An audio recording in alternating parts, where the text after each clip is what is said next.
You know, there comes a time in every person's life when you realize you can't do something. For example, singing, dancing, and beating my sister Monopoly. Why the fuck do I keep falling on red?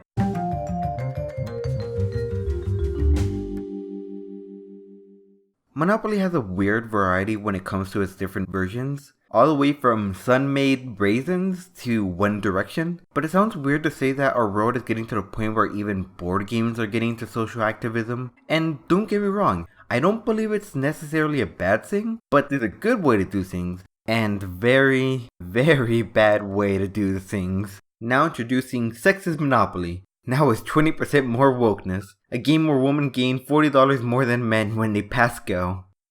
What? I'm sure you've heard of it already, because this shit exploded over the internet, and honestly, it's fucking hilarious how they fucked up everything over one stupid feature. Don't worry though, there is a way to counter this whole rule. Just change your gender to be a woman. There, I fixed the whole issue. 200 IQ play right here. Also, it seems like everyone just really lashed out at the idea of women gaining more money during the game than men. But what really surprised me were the rules that most people didn't even read. For example, if a male player lands on the same space as a female player, or vice versa, the male player goes to jail, doesn't collect Go, and is subjected to pheromone treatments for the rest of his life. If a male player ever looks at a female player during the duration of the game, he will be immediately executed on the spot. If a man manages to win despite previous rules, he shall be flamed online for cheating and be called a sexist pig. Really. But this whole thing is so stupid on so many levels, especially the commercial for this shit because it's so deep that it loops right round to being stupid.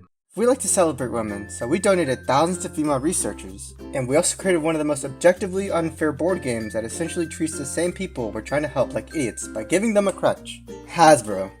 We're woke, fam. No, but really, don't take me as someone who completely missed the point Hasbro was trying to make. I get it.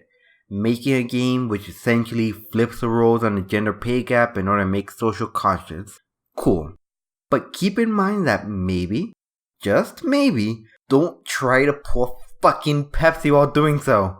On a final note, honestly, this whole situation was blown way out of proportion. This is by far one of the stupidest things to get mad over. Especially because of something very, very specific here. It's the fact that no one even played with official rules. Everyone uses house rules. Who the fuck would even honor the $40 increase when there's another 20 rules everyone else is breaking?